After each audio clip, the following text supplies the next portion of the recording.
Hello everyone, my name is Jamie Marie Truman, and this is my video for the My Cred video portfolio presentation. So as you can see on my front page, I have my full name, the position I am requesting, the college that I went to, my address, my phone number, and my email, and also my social connections like Facebook and LinkedIn. Also, to the left, you see a professional picture of me.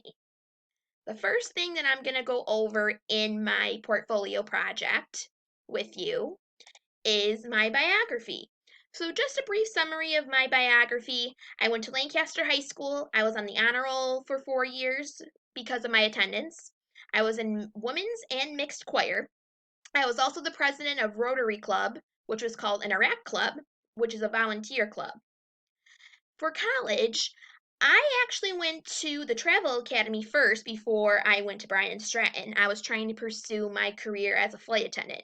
But after going on many interviews and not getting the job, I felt like I needed to get a college degree so that I could pursue my medical administrative assistant position that I felt like when I was in high school felt that was right for me. And I feel that in college now, I've learned so many skills and it's going to help me with my future position. Now, for my goals, personal and professional, I feel like that my professional and my personal goals go together. The reason why I say this is because once I get my medical administration assistant degree, I will be able to pursue getting a professional job, which will help me in being able to live on my own and help me grow to be a better person. Now, the next section I'm going to go over with you is my educational background.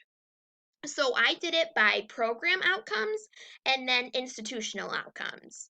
So the first program outcome that I feel that I've done a project for is ensure confidentiality and fulfill HIPAA standards for the creation, distribution, and release of medical information by the portfolio project. The reason why I say this is for part of my portfolio project, which I'm about to show you, we had to ask specific information. Right here, may I speak with Valerie, please? This is Valerie, and all this stuff. The knowledge that I got from this is you need to ask these information before you would be able to get a bill, which would help me with my skills by knowing what to do. And my behavior was affected because I know how you need to act with this. You have to act professional.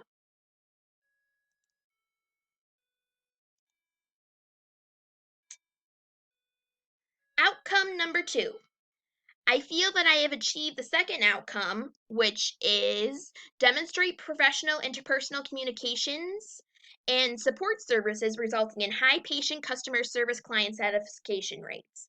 I feel that in my project, which I'm about to show you, in regards to scheduling an appointment, I feel that this has helped me achieve that goal and knowing what skills you would need in order to schedule an appointment to make a person happy and know that they have an appointment on the book. The knowledge I've gotten as well is how much time it really takes for you to schedule an appointment, for you to register a patient. Then this part of my project is where we had to file charts correctly. That's another part. And the behavior that I've learned from this project is you have to always maintain a professional outcome and you need to always put the patient first before yourself. Now, my first institutional outcome is information literacy and communication. More in depth, it's a using appropriate technology and resources to locate and evaluate information needed to accomplish a goal and then communicate findings in a visual and or oral format. I feel that I have accomplished this in my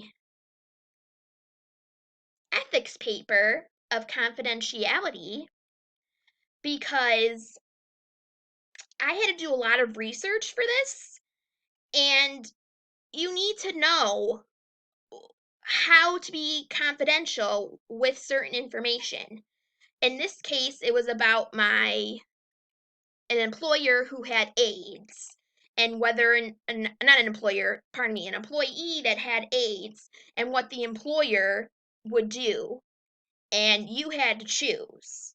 I chose that he should stay because there's nothing wrong with him just because he has AIDS as long as he takes care of himself. So that's a visual of that. The next institutional outcome I have is rational learning, which is the transfer knowledge, skills, and behaviors acquired through formal and informal learning. I would say that I have transferred my skills that I have learned from my obesity evaluation paper, which is right here for you to see. I've been diagnosed with obesity myself. And as you can see, this gives you information on what causes obesity, how does obesity affect the body, the society stigma against obese women. And I took the knowledge from this project and put it into my own life to try and get out of my own obesity. The last and final institutional outcome I have is quantitative and scientific reasoning. And more in depth, it means to establish methods of inquiring and mathematical reasoning to form conclusions and make decisions.